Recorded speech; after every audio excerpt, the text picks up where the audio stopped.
Hey everybody, Jimmy from the Triple C Collective here for another Sci-Fi Sunday for episode 2 of Kenobi. That's right, we got we got the second episode dropped for it. Like I said, I tried to get this out as quickly as I could, right behind the first episode.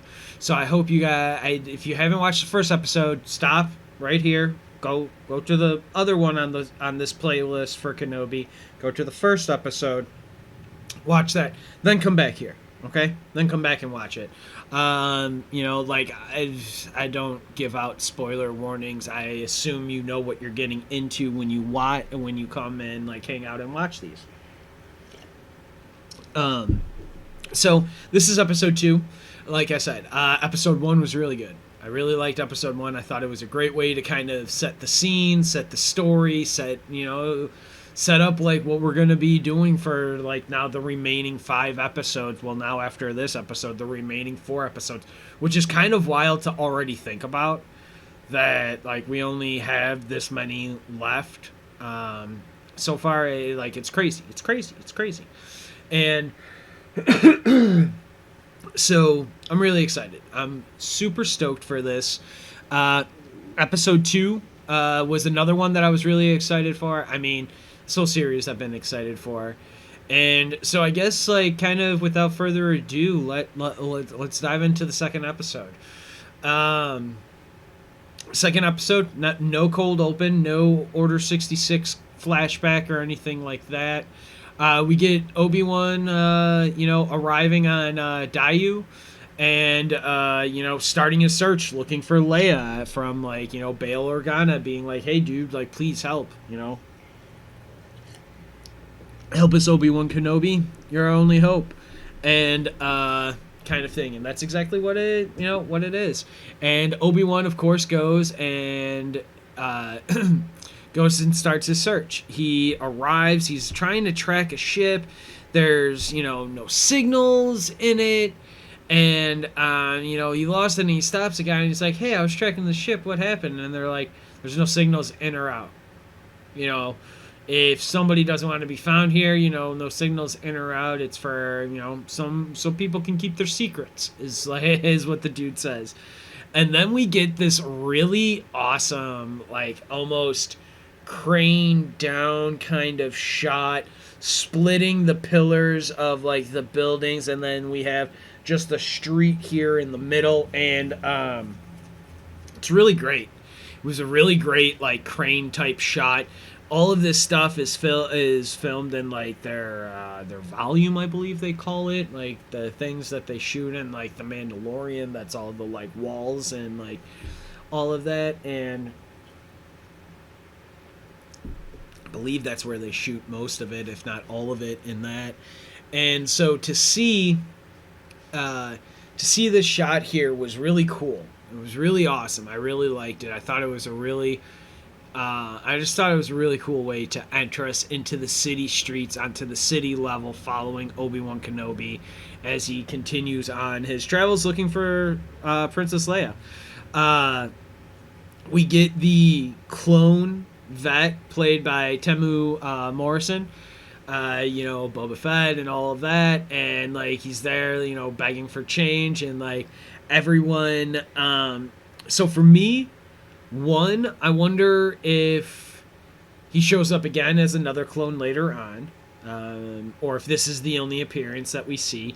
Either way, I like that they did it. I like that they showed him in there, and I also like that this clone didn't necessarily recognize Obi-Wan right away to start some crazy offshoot chase that just kind of derails him, Obi-Wan, on his mission to just kind of give him a bump in the road.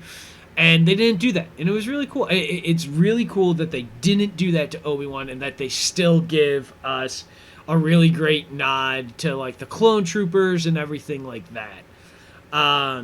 It's also saying something about how we don't take care of our vets after, how we don't take care of them enough. They need more help. Yeah. Interesting. I love that they did that. I love that they included it. I love that, Star Wars is a place where you can start to have these conversations, or at least this stuff can kind of, be at least talked about and, seen or exposed. It's interesting. Uh, we get great music again. The music is freaking awesome. I just can't. I just can't talk about the music enough. It's setting up the scenes and everything so great and so awesomely, I guess. Like, it's just amazing. I love every little bit of it, and where did I lose my train of thought? And so as he's going through the streets, the music is great. He sees the clone vet. He's, you know,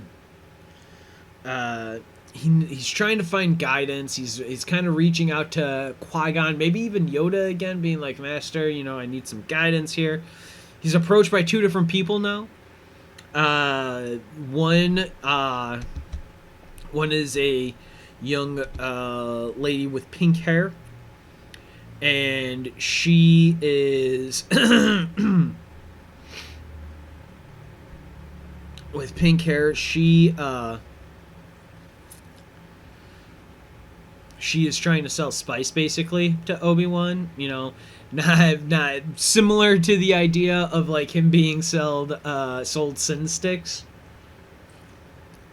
in the prequel trilogy, which is like still like something I still find that scene extremely funny, even now. And so he's having this conversation. I'm looking for my daughter. Oh, well, like, you're never gonna find her. I was somebody's daughter once, and look at me. So she gives this dude a little bit of spice, and Obi-Wan basically goes on his way, and he goes on his way. He's still looking. He is stopped then by another young man, and this young man is like, "Hey, I know a Jedi. He helps people. If for a price, I'll take you to him." So he goes there, and this is where we meet Kumail Nanjiani's character of Naja, and this is great. Like, Kumail's character is awesome. We see him helping out a mother and a child get to a port so that they can escape and get off the planet. He takes some credits from them, and it kind of has a feel of a con job going on it. And, Kumail is like moving like shutters up and down, talking over a comm, saying like, "I'm entering your mind, I'm inside your mind," and it's all kind of like, so as a viewer, we know this to be odd, and not saying that every Jedi accesses the Force or uses the Force the same way. It's not what I'm saying. But for the most part, there are some things that tend to be virtually universal, and saying I am entering your mind to try and take over somebody's mind that's not one of those things. It's also interesting though that the mom here also says that, wow, the Force is really strong with you, and then Kumail, Naja's character, or Naja, he responds saying, your son has all kinds of gifts and special abilities. So that actually makes me wonder, is he like Chirrut from Rogue One? Like, is he one with the Force? The Force is with him? Like, does he kind of like maybe have access to it? And Obi-Wan, at least, the lady leaves with her child to the port. Obi-Wan hears that, Kumail calls over on the comm, "Hey, they're coming, make sure you take care of them," or whatever. So it is a con to get money, but Obi-Wan comes out and it's like, "Hey, I need help finding a girl." "Whoa, what are you?" They go back and forth here, and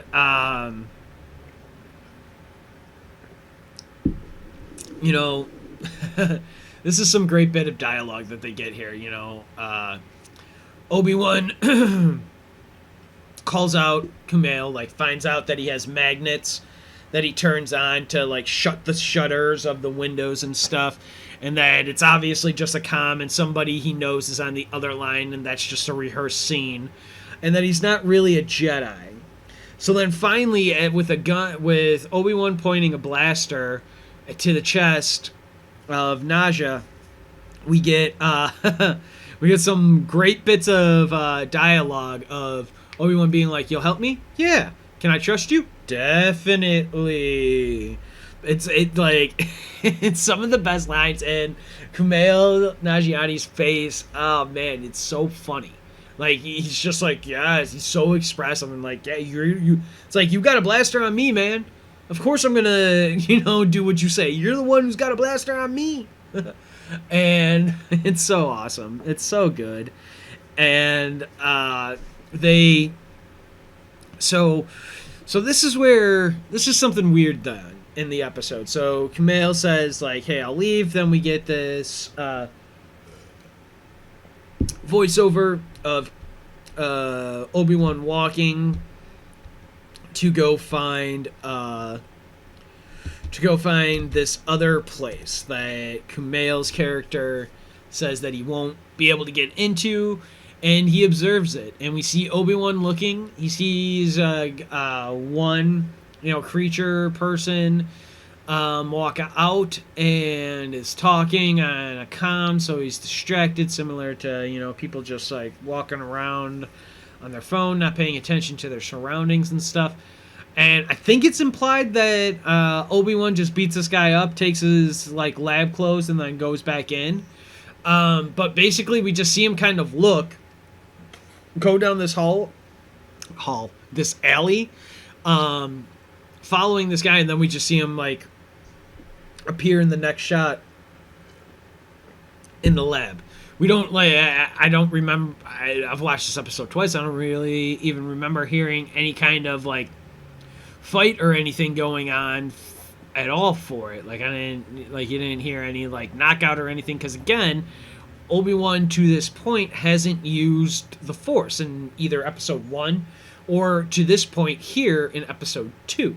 So it is very interesting of like what they're doing here, and I still have questions on if he's connected to the Force or not, or again if he did the thing that Luke did because Obi-Wan feels he failed, that he wasn't able to do what he needed to, he couldn't save Anakin and stuff. So like, does he feel kind of beat down now at this point, and he's just like cutting that off?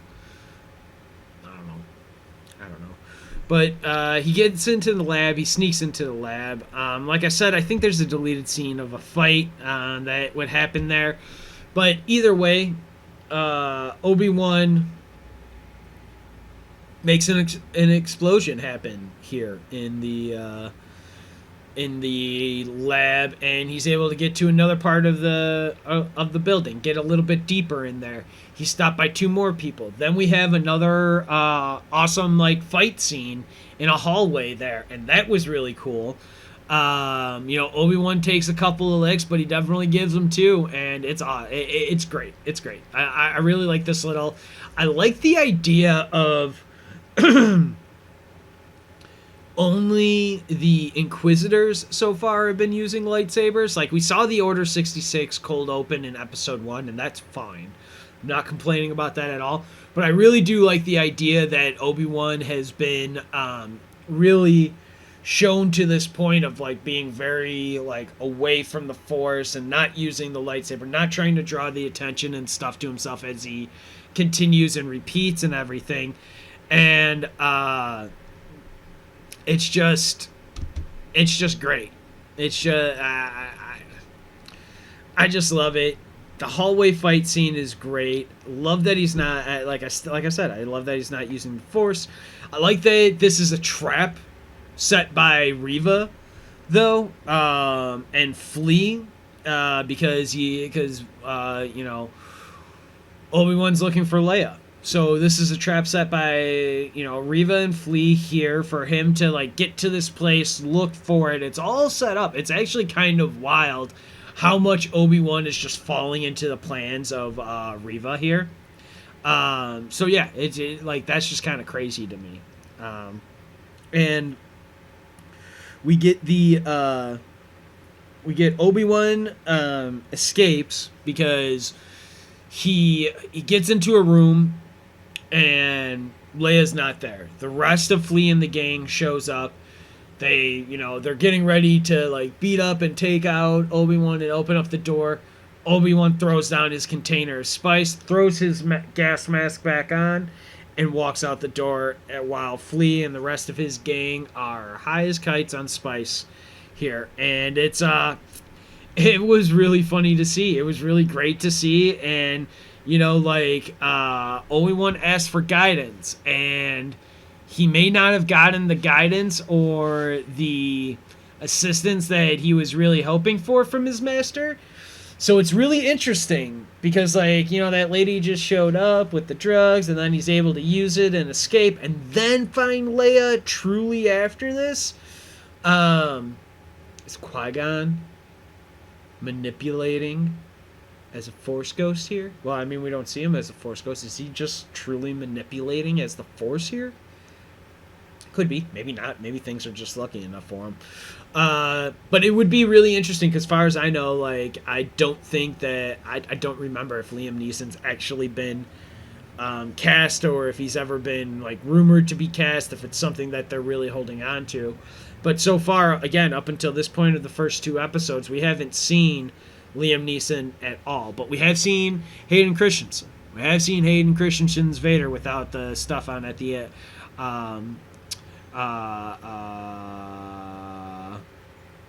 Without the stuff on, and that might be a little bit of a spoiler.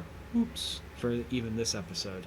But yeah, we see that at the end of the episode, and I'll get there, and it's really cool. And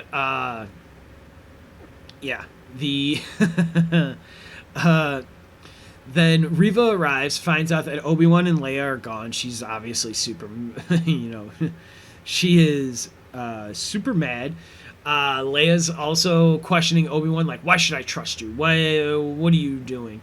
Riva, finds her, men that are all stoned and stuff, where is he?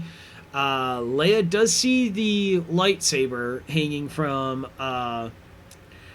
Obi-Wan, and is you're old, and you seem beat up, and Obi-Wan's pointing to the port across there, and it's we need to make it to a port across the city to make that last... We need to make it to a port across the city and make the last transport so that we can get you home safely, princess. We get the Riva and Grand Inquisitor. They have their meetup, and they're fighting and bickering throughout all of this. The fifth brother's do you feel you'll gain favor? Or she feels that she'll gain favor by capturing Kenobi for him. It will not. And Grand Inquisitor, he's a real piece of work. It's you're the least of us. It will not work. You're still from the gutter. I will take in Kenobi by myself. You will get out of here, and we will not be dealing with you right now. You are gone. Get out of here. We don't want you here anymore. And we get Riva saying well, I brought him here, I brought him here. I should be the one who takes him in and takes him down and everything. And the Grand Inquisitor just kind of moves in and is stand down and you will be dealt with when I return. And it's excuse me. Oh damn. Tension between Riva and the Grand Inquisitor is wild. But then we also get Riva not listening to the Grand Inquisitor, because Riva has a bone. So I don't really understand Riva's super hate towards Obi-Wan here.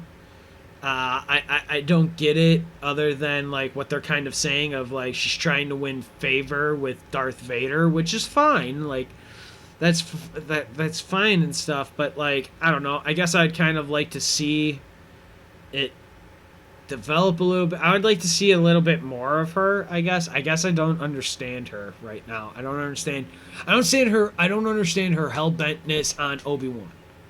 It doesn't make any sense aside from just being an inquisitor. Like it doesn't make sense because really they're just after all of the Jedi. But she seems to very specifically want Obi-Wan. Now, does she really want it, or is it really because what Darth Vader wants? And I don't know. But it's clearly rubbing some people the wrong way, i.e., the Grand Inquisitor, about this. The tension between them is wild. So Reva then, after that, is like, well, I'm not rolling over to you, Grand Inquisitor. I'm going to send out bounty hunters. And that's exactly what she does. She sends out bounty hunters to go and, to go find Obi-Wan and the girl now, because they're able to give out a description of Obi-Wan. Well, they've always been able to give out a description of Obi-Wan, but they're also able to say that he's traveling with a little girl, so to hopefully identify him quicker and easier and all of that stuff. We get Obi-Wan. So all the bounty hunters are sent to him after Reva sends out the message to him. Reva says, I don't care about them killing him because I know the bounty hunters won't be able to. I want the bounty hunters to squeeze him, to make it difficult for him, and basically kind of slow him down while Reva basically gets there and is able to take him in or whatever. And we get Obi-Wan sees the bounty because we're back with Obi-Wan and Leia. They're still traveling through the streets. Obi-Wan gets a cloak and some gloves for Leia to try and hide themselves better. Obi-Wan's going through the story with Leia, like, you're my daughter, and she's like, granddaughter maybe, and he's like, what'd you say? And so they move on. They meet Kumail again, Kumail's boy partner, young man, sees the bounty, goes to Kumail, and talks to him about that. We get the Leia kind of running off, trying to smell different things, look at different things. She's in a whole new place. She doesn't know what's going on here, so she's interested. She's an inquiring young mind. She wants to know what's going on and kind of get a feel for the land, because she's a smart enough kid to understand certain situations or stuff that I would say most 10-year-olds don't know how to act in, or don't know how to handle or anything. I mean, I don't even know if I would know how to handle most of that stuff that that we're seeing them go through here, if I'm being honest. We get Obi-Wan saying, don't smell anything, we gotta move away, and Leia's like, why aren't you using your lightsaber? Why aren't you making me jump up and down? Why can't you make me move? And what's your name? My name's Ben. That doesn't sound like a Jedi name. How can I trust you if I know you're holding something back? Then we get a cut to the Grand Inquisitor. He's walking through the streets saying to shut down the port. Kenobi is last ember of a dying age. We get another Inquisitor who's not the third sister, who's not Reva, comes up and is like, Grand Inquisitor, there's something you should see. And it's a bounty hunter that she found that has the bounty out for Obi-Wan that was put out there by Reva. And the Grand Inquisitor is pissed. Now we get a weird shot from Reva here. We get a green gas kind of smoky background lit, all black with some shadows on it, and Reva there, and she kind of jumps down and does like the superhero pose. Um, it was weird. It was totally a superhero pose. She almost looked like Batman, which I would say is like normally would be cool, like welcome in any superhero movie, but in Star Wars it was weird. It was weird to see it like they were like it was like a clear nod, at least clear to me. At least I thought it was clear. It looked like a real nod to like her being Batman, which was very confusing to me, because she's not a good person, even like a conflicted good person like Han Solo or like a Lando or something who kind of teeters the line or anything. Like she's 100% with the Sith and the Inquisitors and is hunting down Jedi. Now whether she was always a Sith or what we get from the Grand Inquisitor is that she might have actually been a Jedi turned Sith. And then if you look back into that cold open, she could have been the little girl on the left there as well in it. So like that all of those things could be true.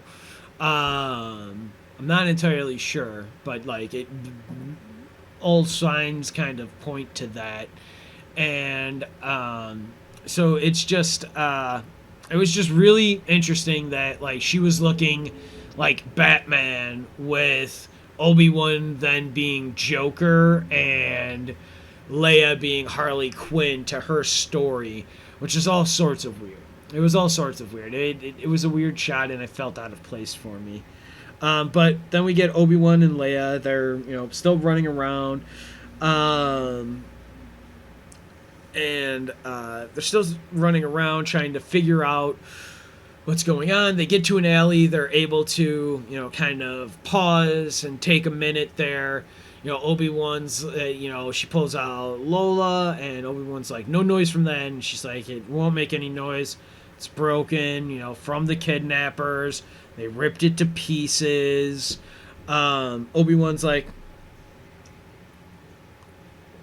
hey, I've let your parents know that, you're okay, and that we're okay, and that you'll be, back home by later tonight, and everything will be back to normal before nightfall. And she's like, great. She's like, great. Everything going back to normal. And Obi-Wan's like, well, now who's hiding something here, princess? Who's hiding something from who now? Because, like, what you're saying is, like, you're holding something back now. What are you hiding? Like, you don't like home? You don't like where you're at?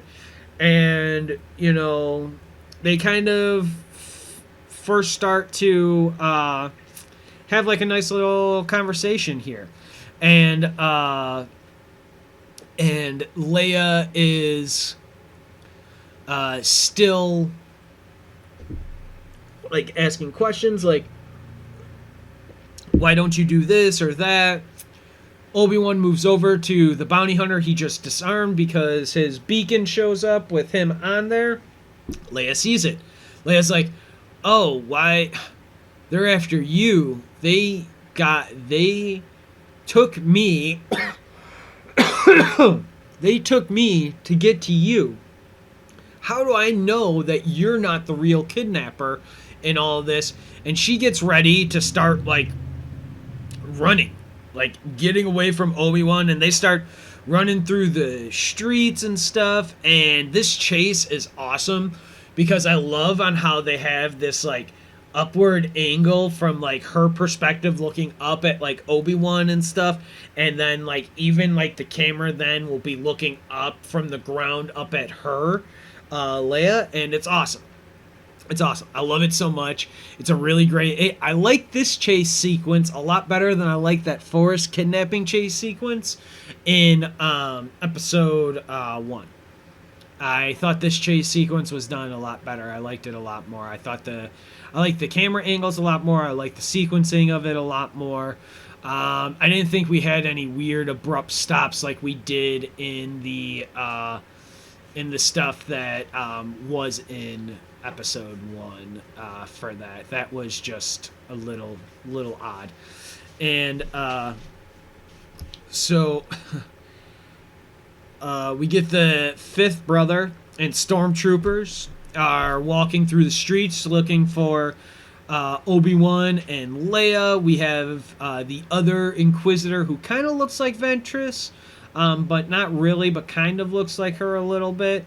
Who was the one who brought the dude, the bounty hunter with the Obi-Wan thing on it to the Grand Inquisitor originally. We get then Obi-Wan and Leia jumping the rooftops as Leia's still trying to, excuse me, continue to run away from Obi-Wan and get away from him because she knows now that Obi-Wan is maybe not who he says, may not actually be a friend to her father's. She has a lot of doubt and mistrustings about him. And, we get then Reva leaving her rooftop and coming after them as well.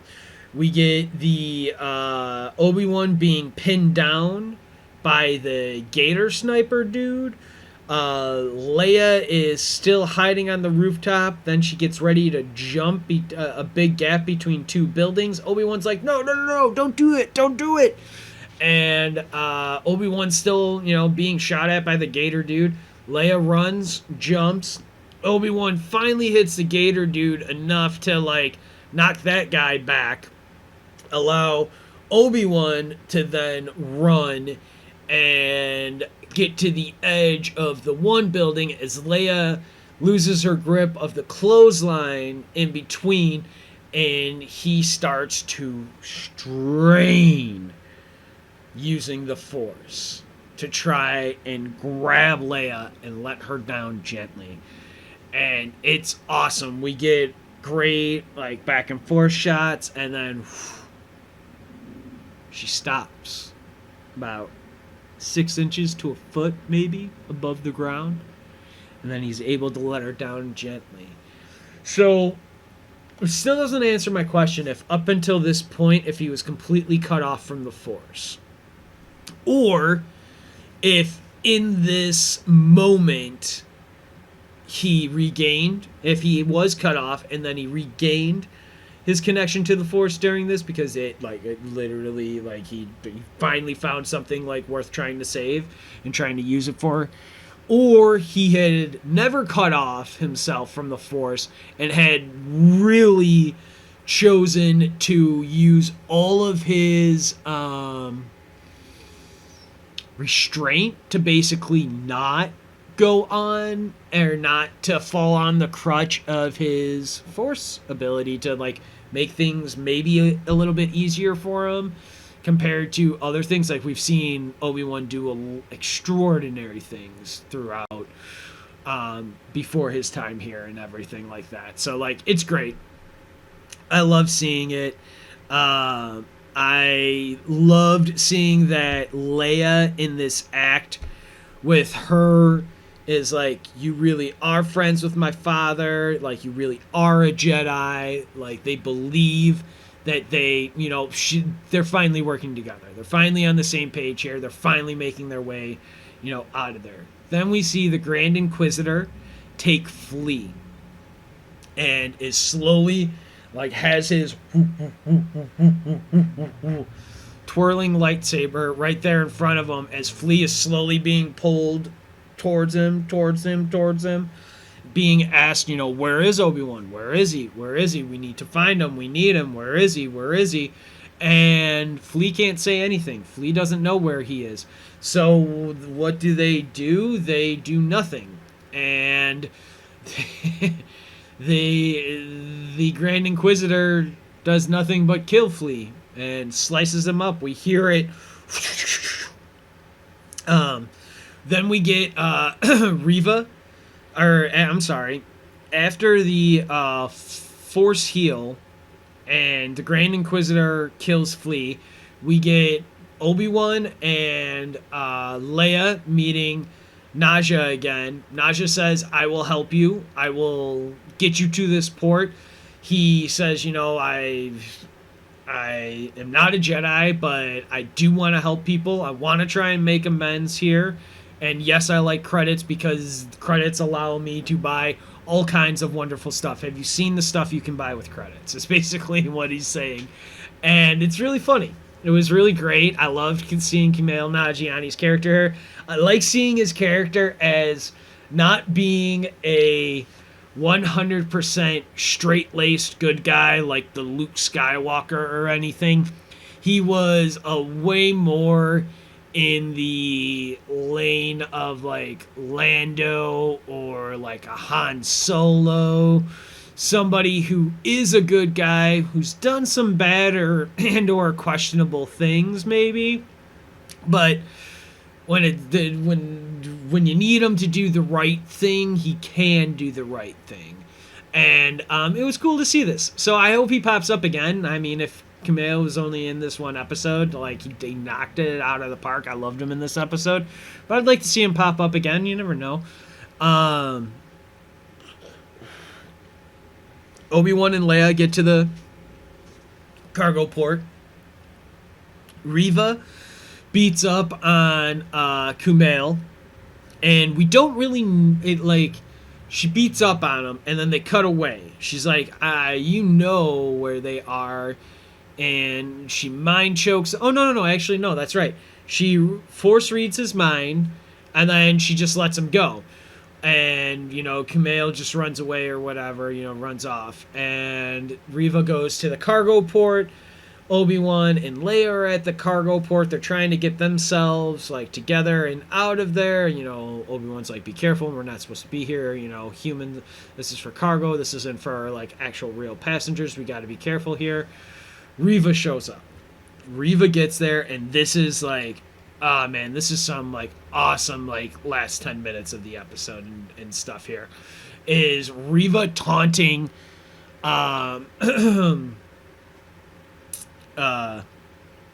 Reva taunting the Obi-Wan, the one and only Obi-Wan Kenobi, and being like, you Leia starts taunting Obi-Wan with Anakin and Hayden Christensen, and you weren't able to save him, but he is alive. In this, Leia's able to run to the cargo port, or to the cargo ship, start it up with the little navigational stuff that Kumail said, hey, friends are out there and they'll be willing to help you. So that is all very interesting. It's all very great. I love that they were able to get that. But Reva goes back and forth, your fear betrays you. Leia sticks the drive into the ship. You're not going to die today. Reva's like, you're not going to die today, Obi-Wan. I'm going to take you to him. Lord Vader will be pleased. Didn't you know? He's alive, Obi-Wan. Anakin Skywalker is alive. And he's been looking for you for a long time.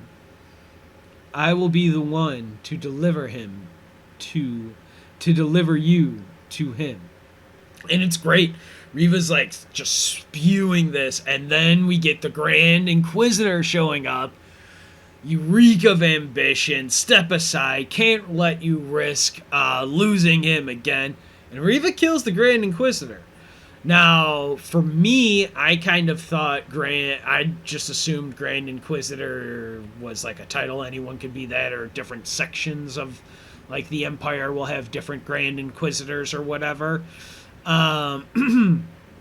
Because to be fair, this isn't the same Grand Inquisitor that we were used to seeing from the Clone Wars, where we were introduced to the Grand Inquisitor and stuff. He had a bigger cone head shaped head and stuff. So it was interesting. It's all been very interesting. We didn't get to see so this Grand Inquisitor with the smaller, rounder kind of ball shaped head is killed. Reva sticks her lightsaber right through him. Now it doesn't slice him in half or anything like that. It doesn't make sushi out of him or something. Just gives him the good old Qui-Gon stab straight through the midsection, killing him. We get we get Reva then taking also some shots at the Grand Inquisitor, like, who's in the gutter now? He can't escape. We will find you. As Obi-Wan, during this, Obi-Wan is on the ship in the ship, like, leaves the cargo port, gets to the ship where Leia is, and they start taking off. And then Reva notices it too late because she's too busy killing the Grand Inquisitor. Rightfully so. He's trying to take all the credit for what she's done. She has found Obi-Wan Kenobi that they have been looking for 10 years, and just because she's been a little bit pushy the last couple days, she found him. It's kind of interesting. It matters that she found him. And, we will find you. We will destroy you. And then we get Obi-Wan making it onto the ship with Leia. They're going on their on the coordinates are already locked in for them, so he doesn't have to do anything. And then we get Obi-Wan sitting down, doing the exact same thing that he did after his nightmare earlier, trying to reach out to Qui-Gon. He reaches out to Anakin, and we see eyes open. We got the back-to-tank mask to keep, keep Darth Vader going and healed and everything like that. And oh man, was that cool. Then we see Hayden Christensen there, and Hayden Christensen as Anakin in his back-to-tank is wild. And we get the breathing and the hissing, and it just slowly pulls out from him in the tank and everything. And it's cool. It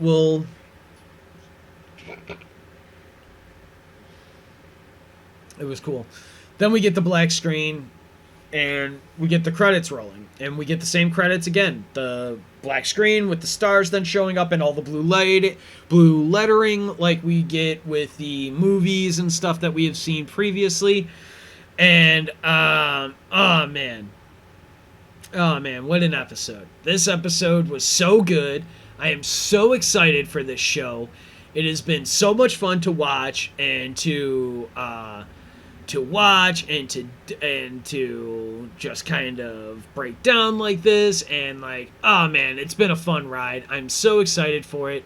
I want to thank you all for joining me here for part 2, episode 2 of Kenobi, the mini-series, now streaming on Disney Plus. I am Jimmy with the Triple C Collective. Thank you for joining us on this Sci-Fi Sunday. Hope all of you stay safe. May the Force be with you.